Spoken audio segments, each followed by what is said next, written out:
بيتزا ب 100 جنيه، عليها جمبري وعليها كابوريا وعليها مشروم وعليها موتزاريلا. الكلام ده انا مش جايبه من عندي، الكلام ده انا جايبه منيو.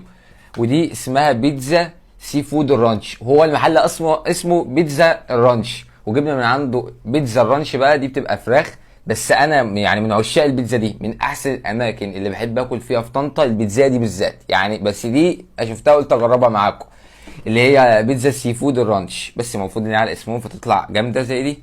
اول حاجه انا معجب بكميه الجبنه يعني اللي الناس دي بتحطها بصراحه. الناس دي بتحط كميه جبنه محترمه. بسم الله. طبعا البيتزا يعني طلعين ابوها معانا في المواصلات وفي الشمس، المفروض يعني مش قطعتين بس احنا يعني ايه. بص كده الناس دي حاطين كميه جبنه فوق الممتاز.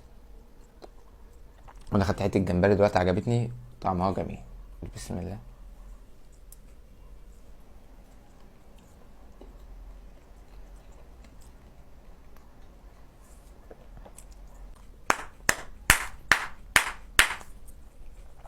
بامانه من احسن الاماكن اللي بحب اكل فيها في طنطا.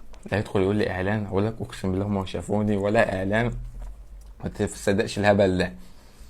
سعرها 100 جنيه بس البيتزا اقسم بالله واحد. البيتزا دي من قبل يعني باكلها، البيتزا دي اكتر من دي اكتر من دي في الجبنه يعني. دي اكتر من دي في الجبنه. انا من عشاق البيتزا دي يعني. انا والله الفيديو ده انا عامله للناس دي عشان انا يعني عايز اسالهم انتوا بتحطوا من جوبكم ولا ايه الدنيا. انا البيتزا دي هتبقى وهم يعني. دي ممكن تعجبني اكتر من دي. بس دي السي فود برضو ليه وضعه في البلد. بسم الله.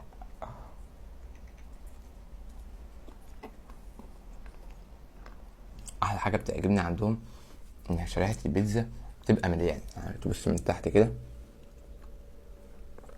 الشريحه ذات نفسها، لو هي عليها سي فود او عليها فراخ او عليها، بتبقى الشريحه ذات نفسها مليانه. انا والله بقى للناس المحترمه، بس انا اللي مزعلني منهم نقطه واحده. ليه هاينز؟ احنا ناس مقاطعه ومش هناكل الحاجات دي. ليه ما نجيبش حاجه كويسه؟ هل الكاتشب يعني وقفت عليه الدنيا؟ ما تزعلوناش بقى. نقطة يعني نستغنى عن الكاتشب. والناس دي والله لو انت مقاطع حاجة من طنطا، الناس دي كله تمام وربنا ما اعلان ودافعين تمن الاكل وربنا ولا خدنا جنيه من الناس دي اصلا.